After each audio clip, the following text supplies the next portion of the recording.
नमस्कार दोस्तों, स्वागत है आप सभी का आपके अपने YouTube चैनल ज्ञान मंदिर में। मैं हूं आपका दोस्त मयंक और हाजिर हैं हम अपने एक नए वीडियो के साथ में, जिसमें हम बात कर रहे हैं 10th स्टैंडर्ड सिविक्स या पॉलिटिकल साइंस सब्जेक्ट में चैप्टर 2 संघवाद की। अभी तक हमने इस चैप्टर से संबंधित 4 वीडियोस अपलोड कर चुके हैं हम, और उसमें हमने इस चैप्टर से संबंधित जो कुछ कॉन्सेप्ट्स हैं उनको बखूबी बहुत डिटेल में हमने समझा। हमने अब तक समझा कि संघवाद क्या है, संघवाद की परिभाषा क्या होती है, संघीय शासन व्यवस्था किसे कहते हैं, हमने इसको समझा। फिर हमने शासन व्यवस्था के जो दो स्वरूप हैं, एकात्मक शासन व्यवस्था और संघीय शासन व्यवस्था, इसके बीच में जो अंतर है हमने उसको डिटेल में समझा। हमने ये समझा कि संघीय शासन व्यवस्था की विशेषताएं क्या हैं, फीचर्स क्या हैं इसके, वो हमने डिटेल में समझे। इसके उद्देश्य और कितने प्रकार से संघीय शासन व्यवस्था को अपनाया जा सकता है वो हमने उसको बखूबी समझा। फिर हमने स्पेसिफिकली भारत के संबंध में भारत की संघीय शासन व्यवस्था के बारे में डिटेल में समझा कि वो कौन कौन सी के फीचर्स हैं, कौन कौन से फीचर्स हैं जो भारत को एक संघीय शासन व्यवस्था बनाते हैं। और इसके बाद में स्वतंत्र भारत के 75 सालों के इतिहास में इस संघीय शासन व्यवस्था में क्या क्या चुनौतियां हमने फेस की और उन सबको किस प्रकार हमने हल किया, उसके बारे में डिटेल में डिस्कस करते हुए अपने 75 सालों के इतिहास में एक संघीय शासन व्यवस्था को एक सफल शासन व्यवस्था हमने किस प्रकार से बनाया, इसको हमने बखूबी समझा। इन सब चीज़ों को यदि आपने पिछले वीडियोस नहीं देखे हैं तो आप प्लीज़ पिछले जो हमारे वीडियोस हैं इस चैप्टर से संबंधित, वो आप प्लेलिस्ट में जाके देख सकते हैं। आप उनको देखिए, आपको ये सारे कॉन्सेप्ट्स वहाँ से बहुत डिटेल में आपको समझ में आ जाएंगे।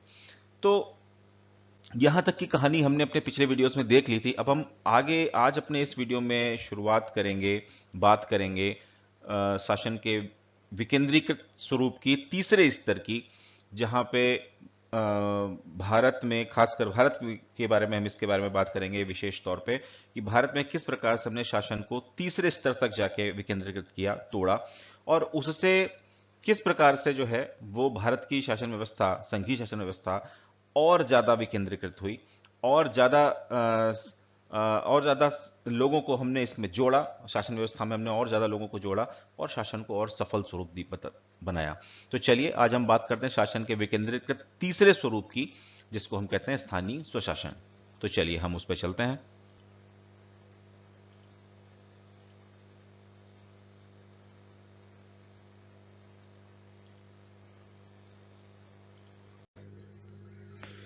तो जैसे कि हम देख रहे हैं हमारे स्क्रीन पे महात्मा गांधी को, महात्मा गांधी जो अपनी बातों में हमेशा कहा करते थे कि जो भारत है वो गांवों में बसता है, और उनका सपना था कि भारत में शासन का सबसे ज्यादा विकेंद्रीकृत स्वरूप, यानी कि जो तीसरे स्तर का जो शासन है वो जरूर शामिल होना चाहिए। हालांकि संविधान निर्माण के समय पे उनकी इस भावना को हमारे संविधान में सीधे तौर पे तो दर्जा नहीं दिया गया, लेकिन अपरोक्ष रूप से हमने शासन में इसको बनाए रखा। महात्मा गांधी का कोट आपको यहाँ पे सामने दिख रहा है, जिसमें लिखा हुआ है कि the future of India lives in its village, यानी कि भारत का जो भविष्य है वो भारत के गांवों में बसता है। और सच्चाई है, क्योंकि एक ऐसा देश जिसकी आधे से ज्यादा जो जनसंख्या है वो गांव में रहती है, तो यकीनन उसका भविष्य भी गांव में ही बसता है।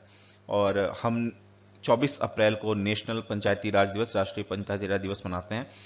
इसके बारे में 24 अप्रैल को ही क्यों मनाते हैं अभी हम आगे पढ़ेंगे, जब हमें पता चलेगा कि 24 अप्रैल को ऐसा क्या खास हुआ था जिसके चलते हम इस दिन को राष्ट्रीय पंचायती राज दिवस के रूप में मनाते हैं। पंचायती राज आखिर क्या है, और पंचायती राज के बारे में हम इतनी बात क्यों करते हैं, तीसरे स्तर के शासन के बारे में हम इतनी बात क्यों करते हैं, क्यों ये जरूरी है। तो इसके बगल में आपको एक दूसरा चित्र जो दिख रहा है, सेकंड पिक्चर जो है, इसमें आप कई सारी चीजें देख रहे हैं और उनके साथ साथ एसडीजीज के बारे में दिख रहे हैं। हालांकि अभी आपको एसडीजीज के बारे में बिल्कुल भी जानकारी नहीं होगी, मैं ऐसा मान के चल रहा हूं, क्योंकि आपके स्तर से थोड़ी हायर स्टैंडर्ड की ये बात है।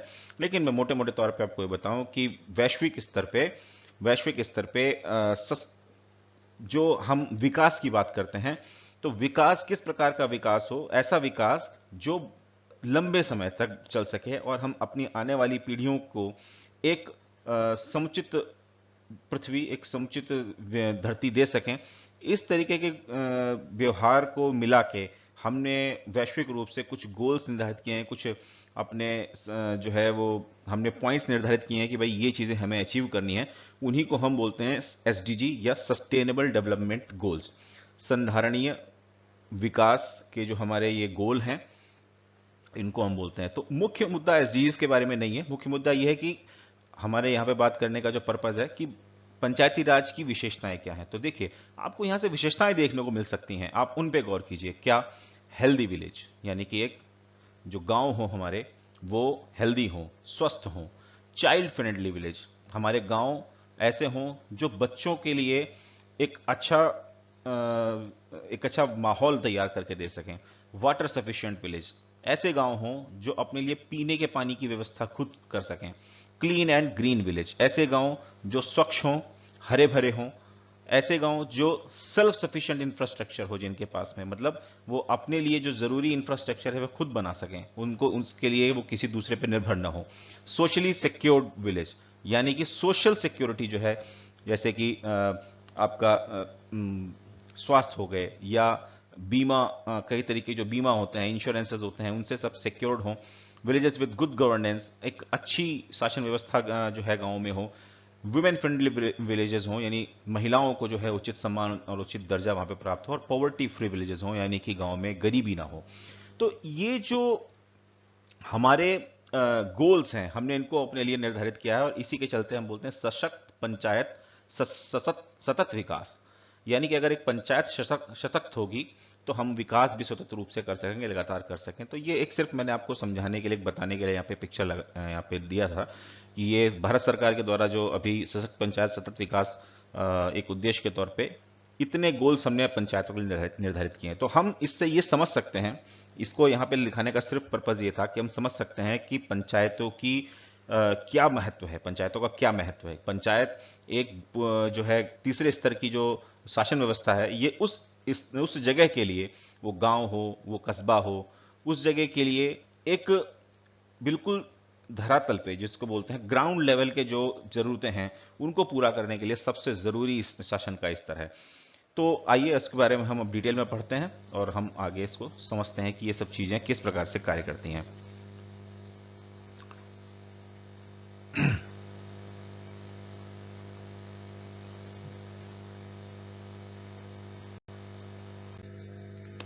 तो शासन का विकेंद्रीकरण, तीसरा स्तर।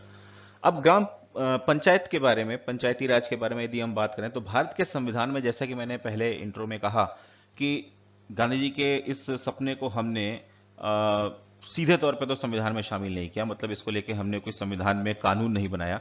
लेकिन ये जरूर है कि अपरोक्ष रूप से संविधान का जो चौथा भाग है, जिसमें नीति निर्देशक तत्वों के बारे में बात की गई है, इसके बारे में हो सकता है अभी आपको ज्यादा पता ना हो, मैं थोड़ा सा ब्रीफ में बता देता हूं कि नीति निर्देशक तत्व क्या है। नीति निर्देशक तत्व वो इसके अंदर जो भी चीजें लिखी गई हैं, इन तत्वों के अंदर जो भी पॉइंट्स लिखे गए हैं, वो पॉइंट पूरे करना सरकार की वैधानिक जिम्मेदारी नहीं है। मतलब अगर सरकार इन चीजों को पूरा नहीं करती तो आप उसको कोर्ट में ले जाके खड़ा नहीं कर सकते कि भाई संविधान में लिखा हुआ है कि पंचायती राज होनी चाहिए, लेकिन सरकार ने पंचायतें नहीं बनाई हैं। तो आप कोर्ट में जाके सरकार को खड़ा नहीं, कटघरे में खड़ा नहीं कर सकते कि आपने क्यों नहीं बनाया, आप इसका जवाब दीजिए। इसका अर्थ यह है कि जो चीजें नीति निर्देशक तत्वों के अंदर लिखी गई हैं, सरकार की जिम्मेदारी है कि वो प्रयास करे कि इन चीजों को कानूनी ढांचे के अंदर लेकर आए और उनको पूरा करे। लेकिन अगर वो नहीं कर पाती तो उसके लिए उसे कोर्ट ऑफ लॉ में जिम्मेदार नहीं बनाया जा सकता, अकाउंटेबल नहीं ठहराया जा सकता। तो इस तौर पे इसीलिए मैंने कहा कि अपरोक्ष रूप से हमने संविधान का हिस्सा इसको बनाया। तो नीति निर्देशक तत्वों में अनुच्छेद 40 के अंतर्गत ग्राम पंचायतों का जिक्र किया गया कि ग्राम पंचायतों को बनाना भारत के शासन की, भारत की सरकार की जिम्मेदारी है। लेकिन ये नीति निर्देशक तत्वों में दर्ज था, इसलिए अगर नहीं बनाई जाती थी तो उसके लिए कोई भी सरकार जिम्मेदार नहीं ठहराई जा सकती थी। हालांकि आजादी के बाद 1959 में 1959 में 2 अक्टूबर 1959 को गांधी जी के जन्मदिन पर तत्कालीन प्रधानमंत्री पंडित जवाहरलाल नेहरू जी ने राजस्थान के नागौर में पंचायती राज की औपचारिक रूप से शुरुआत की और पहली पंचायत वहां पे इसकी स्थापना की 2 अक्टूबर 1959 में। लेकिन इसको लेके कोई संवैधानिक जो है आधार तब तक नहीं था।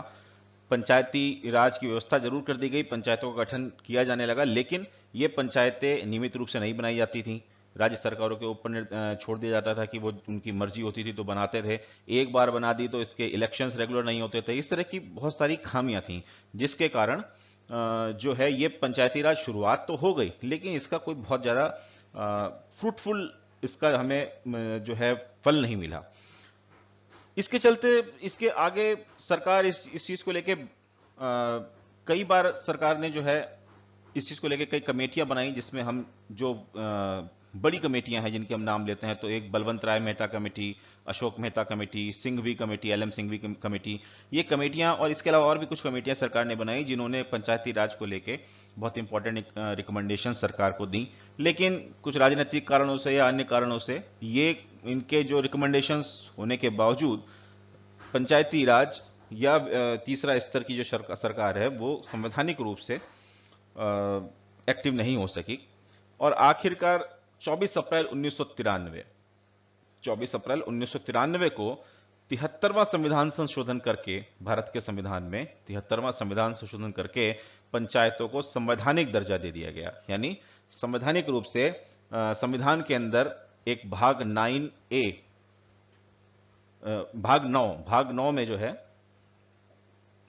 भाग 9 में पंचायती राज को संविधान का हिस्सा बनाया गया और 24 अप्रैल 1993 को पंचायत जो है वो भारत में संवैधानिक तौर से बनाया जाना कंपलसरी हो गया। इसीलिए हम 24 अप्रैल को पंचायती राज दिवस मनाते हैं, क्योंकि इसी दिन भारत पंचायतों को संवैधानिक दर्जा मिला था। इसी के साथ साथ 74वां संविधान संशोधन किया गया और उसके साथ साथ जो पंचायतों के अलावा जो शहरी निकाय थे, शहरी स्थानीय निकाय थे, उनको भी संवैधानिक दर्जा दिया गया और संविधान के अंदर भाग 9A 9 का जो है उसको जोड़ा गया और इसके अंतर्गत हमने कुछ नए अनुच्छेद बनाए जिनके जरिए जो शहरी स्थानीय निकाय थे उनको संवैधानिक दर्जा दिया गया। तो ये इसकी इंपॉर्टेंस थी, ये इसका एक लेगेसी है कि किस प्रकार से संविधान बनने से लेके और संवैधानिक दर्जा प्राप्त होने तक इसकी किस प्रकार से लेगेसी रही, पंचायती राज का इतिहास क्या रहा, वो हमने यहाँ पे समझा।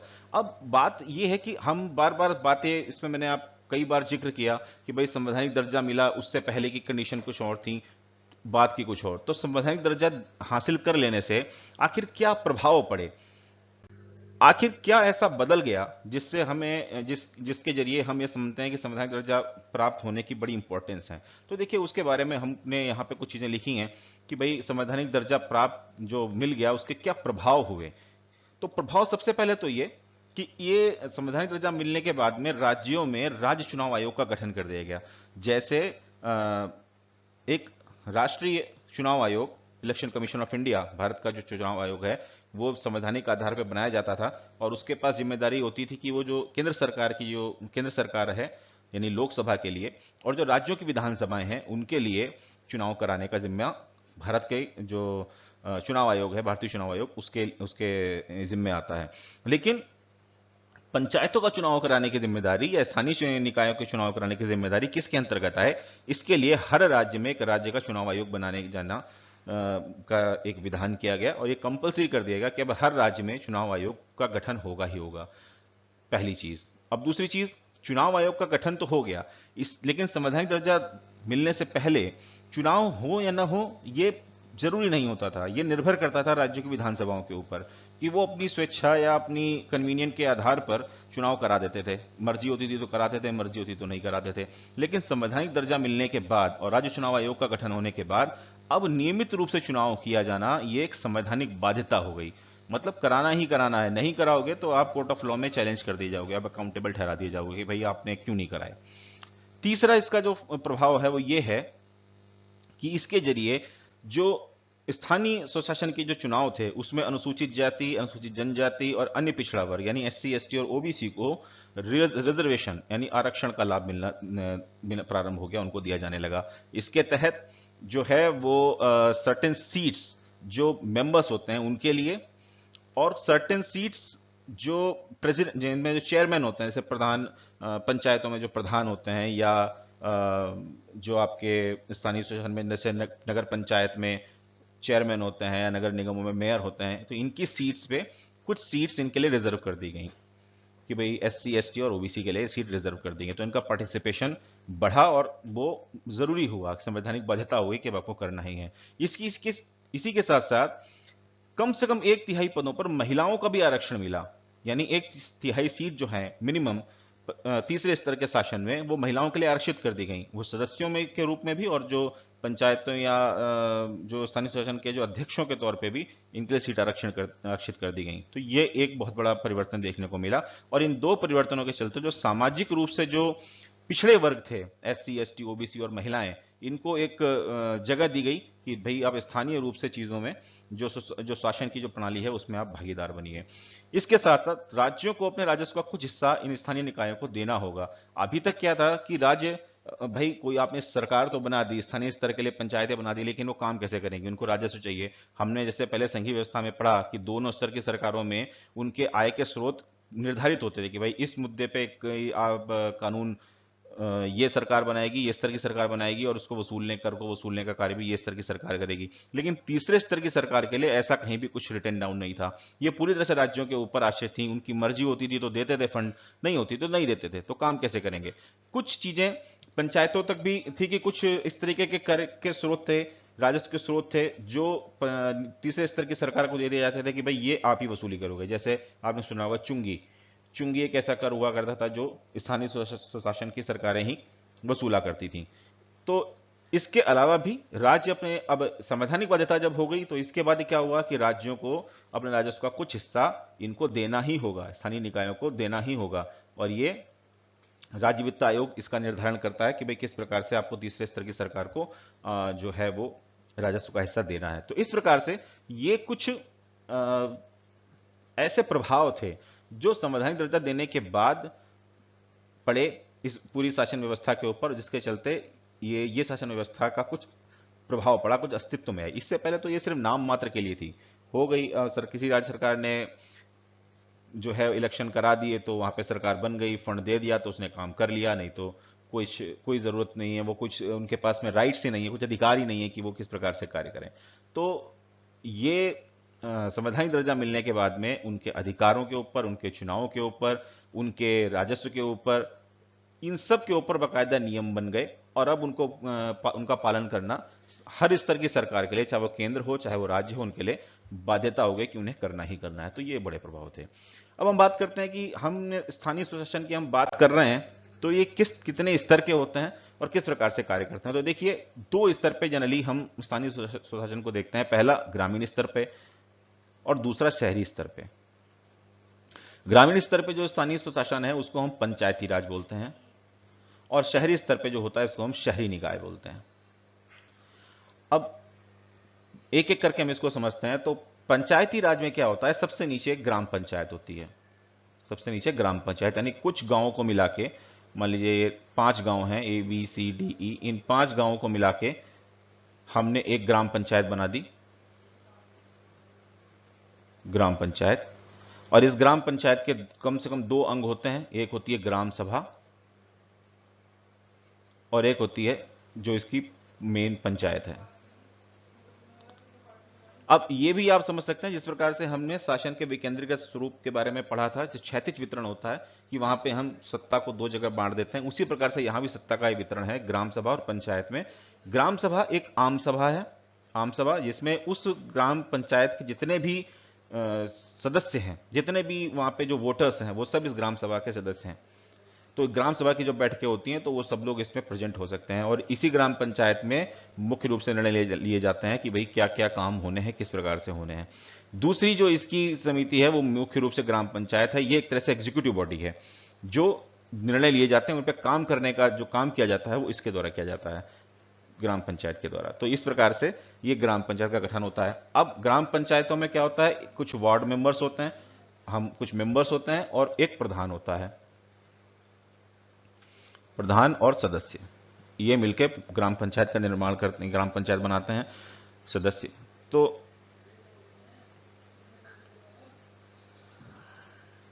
ग्राम प्रधान और सदस्य मिलकर ग्राम पंचायत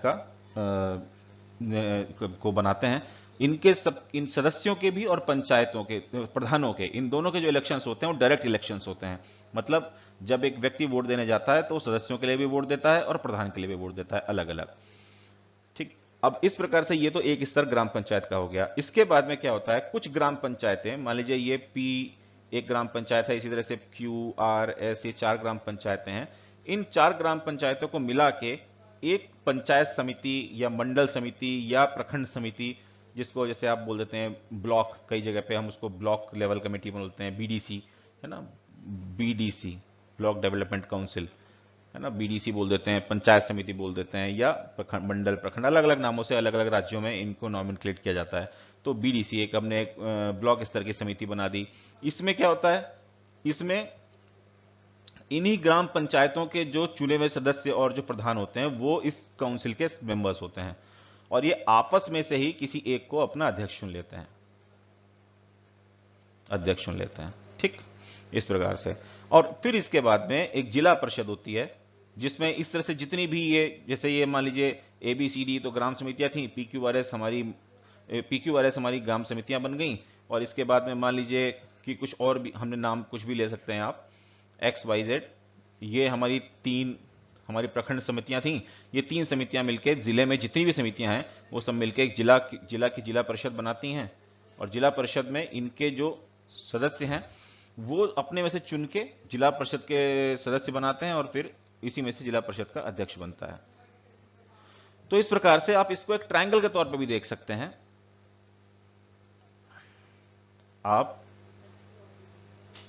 इसको एक ट्रायंगल के तौर पर भी देख सकते हैं, जिसमें नीचे, सबसे नीचे ग्राम पंचायतें होती हैं।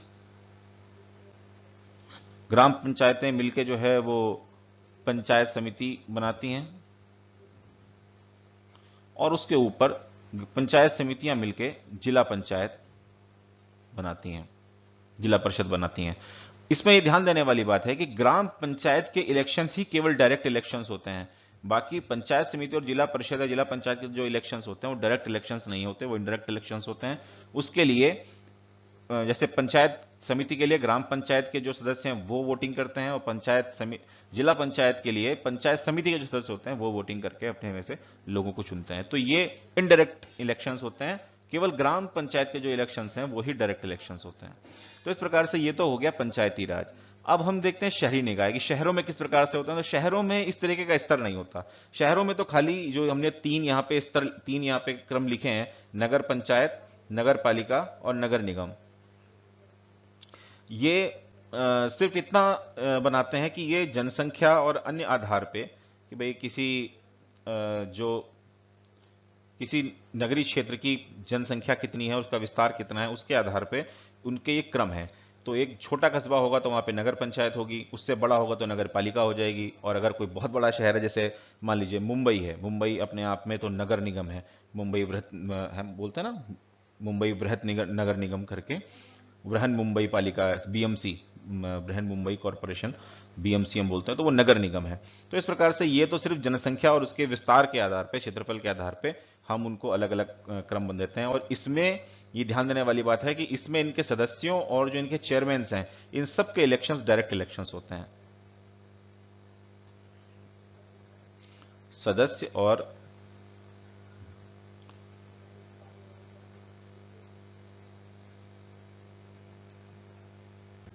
तो नगर पंचायत, नगर पालिका और नगर निगम, इन तीनों में जो इनके इलेक्शंस होते हैं, इनके सदस्यों के भी और इनके अध्यक्षों के भी, वो तीनों के जो इलेक्शंस हैं वो डायरेक्ट इलेक्शंस होते हैं, प्रत्यक्ष चुनाव। मतलब जनता अपने वार्ड मेंबर्स के लिए भी और अध्यक्ष के लिए भी सीधे तौर पे जो है वो चुनाव करती है।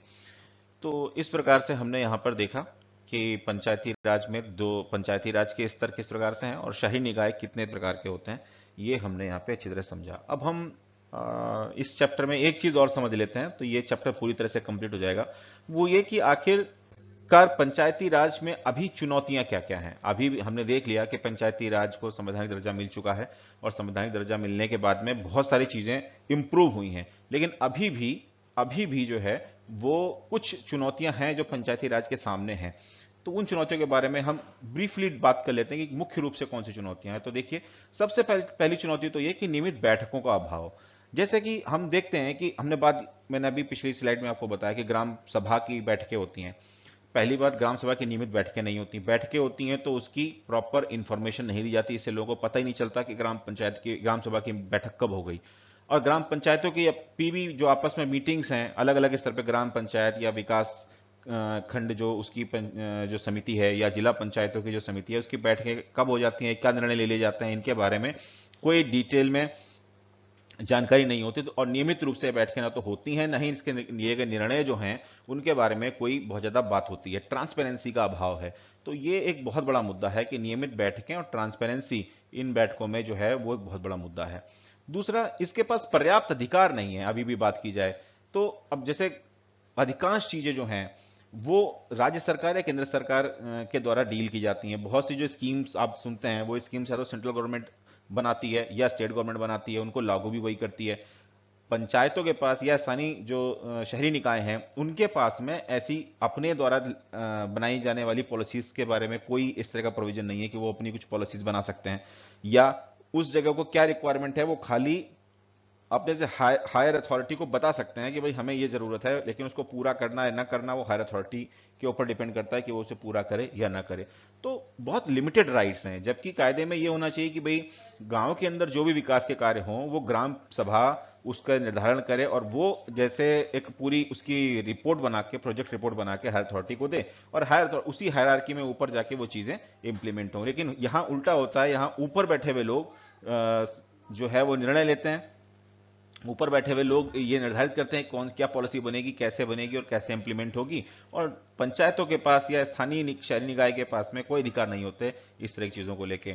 उनके पास में वैसे भी उनका जो कार्यक्षेत्र है वो सीमित है। आप देखेंगे तो कि बहुत लिमिटेड उनको राइट्स दिए जाते हैं कि भाई बस केवल जैसे वो हाउस टैक्स वसूल कर लो, सीवेज का टैक्स वसूल कर लो, साफ सफाई की व्यवस्था, शहरी जो पथ प्रकाश होता है उसकी व्यवस्था, इस तरह से कुछ ही चीजें हैं जो केवल जो है स्थानीय निकायों को दी जाती हैं। बाकी अधिकांश जो बड़े बड़े जो सब्जेक्ट्स हैं वो सारे के सारे सब्जेक्ट या तो राज्य सरकार के पास होते हैं या केंद्र सरकार के पास होते हैं। तो पर्याप्त अधिकार पंचायती राज की सबसे बड़ी चुनौती है। फिर तीसरी इंपॉर्टेंट चीज है पर्याप्त निधि। अब अपर्याप्त निधि मतलब फंड्स नहीं है। फंड्स कहां से मिलेंगे? आप देखिए गांव के पास में क्या है, पहले चुंगी वगैरह कुछ चीजें हुआ करती थी, अब वो भी नहीं होती हैं। मनोरंजन कर वगैरह स्थानीय उसमें आते हैं, वो कुछ तरीके के मनोरंजन कर, जैसे गांव के जो जो बाजार लगता है, हाट जिसको बोलते हैं, उसका जो कर सिस्टम है वो स्थानीय निकाय जो है वसूलते हैं। बहुत लिमिटेड रिसोर्सेज हैं। हाउस टैक्स वगैरह ले लेते हैं, लेकिन गांव में तो हाउस टैक्स कहाँ ना होता है ना कोई लेता है। तो इस प्रकार से उनके पास में फंड्स की बहुत शॉर्टेज रहती है। अगर वो कुछ अच्छा कार्य करना भी चाहें तो उनके पास में फंड्स नहीं होते कि वो उसको जो है अच्छी तरह से अपनी स्कीम्स को या अपनी जरूरतों को पूरा कर सकें। ये एक बहुत बड़ा इशू है फंड्स को लेके। और आखिरी सबसे बड़ी मुद्दा यह है कि राज्य वित्त आयोग का जो है अनियमित गठन। जैसा मैंने पहले बताया कि पंचायतों को राज्य सरकार से जो धनराशि मिलती है, निधि मिलती है, उसका डिसाइड करने का काम राज्य वित्त आयोग के पास में होता है। वो डिसाइड करता है कि जो स्टेट्स किस तरह से, किस रेशियो में, किन चीजों को लेकिन मुद्दों को लेकर जो है फंड्स पंचायतों को या शहरी निकायों को देंगे। लेकिन कई राज्य वित्त आयोगों का गठन नियमित रूप से नहीं करते, तो इस प्रकार से उसमें अपग्रेडेशन नहीं होता। जैसे पहले चलता चला आ रहा है वैसे ही चलता चला आता है। तो पंचायतों के पास में प्रॉपर फंड्स नहीं होते, प्रॉपर उनके पास में राइट्स नहीं होते, प्रॉपर उनके पास में अपना वर्किंग एरिया नहीं होता कि नहीं होता। तो ये बहुत वो की चैलेंजेस हैं पंचायती राज और स्थानीय निकाय के सामने, जिसके चलते संवैधानिक दर्जा मिलने के बाद भी ये अपने तौर पे पूरी तरह से स्वतंत्र रूप से कार्य नहीं कर पाते हैं। हम बात करें पंचायती राज बनने के बाद में भी, संवैधानिक दर्जा मिलने के बाद भी ये पूरी तरह से स्वतंत्र नहीं है, क्योंकि कहीं ना कहीं ये राज्य सरकारों के ऊपर निर्भर रहते हैं कि भाई वो जो फंड्स देंगे वो अपने कार्यक्षेत्र में से जो कार्यक्षेत्र पंचायतों को देंगे, भाई चलो ये वाला कार्य पंचायतें देखेंगी आज से, वो वही कार्य देख सकते हैं, वो उसी फंड के ऊपर निर्भर रहते हैं। तो कहीं ना कहीं पंचायती राज्य जो है वो आज भी राज्य सरकारों के ऊपर आश्रित रहते हैं। तो इस प्रकार से हमने भारत के तीसरे स्तर के विकेंद्रीकरण को आज बखूबी समझा। पंचायती राज की लीगेसी से लेके पंचायती राज के संवैधानिक दर्जा प्राप्त होने तक उसके प्रभाव क्या पड़े, क्या चैलेंजेस हैं, किस प्रकार से पंचायती राज काम करता है, ये हमने आज बखूबी समझा। और इसी के साथ आपका ये जो दूसरा चैप्टर था संघवाद, ये आज थियोरेटिकली यहाँ पे कंप्लीट होता है। जो जो इसके टॉपिक्स थे वो हमने यहाँ पे डिटेल से इस चैप्टर, इस वीडियो तक हमने पूरे कंप्लीट कर लिए हैं। अब हमारे पास रह जाते हैं इसके प्रीवियस ईयर क्वेश्चंस और इसके चैप्टर के लास्ट में जो क्वेश्चंस दिए हैं वो देखने के लिए। तो अब हम अगले वीडियो में प्रीवियस ईयर क्वेश्चंस को एक बार देख लेंगे और फिर उसके बाद में लास्ट जो क्वेश्चन हैं उनको भी एक बार देख लेंगे, और इस तरह से ये भी चैप्टर आपका पूरी तरह से समाप्त हो जाएगा। तो मैंने प्रयास किया अपनी तरफ से कि आपको चीज़ें बखूबी समझ में आए। फिर भी अगर आपको कोई चीज़ समझ में ना आई हो तो आप कमेंट बॉक्स में उसको लिख सकते हैं। मैं कोशिश करूंगा कि उसको एक बार आपको डिटेल में और कोशिश करूं समझाने का प्रयास करूं, जिससे आपको अच्छी तरह से कॉन्सेप्ट क्लियर हो जाए। तो दोस्तों, वीडियो कैसा लगा आप हमें ज़रूर बताइएगा। इस वीडियो को देखिए, लाइक कीजिए, अपने दोस्तों के साथ शेयर कीजिए और चैनल को सब्सक्राइब कीजिए। अपना प्यार बनाए रखिए। और मैं आपका दोस्त मयंक अब यहीं पे आपसे विदा लेता हूं, अपने वीडियो को यहीं पे रोकता हूं। मिलते हैं अपने अगले वीडियो में, तब तक के लिए गुड बाय, थैंक यू, जय हिंद।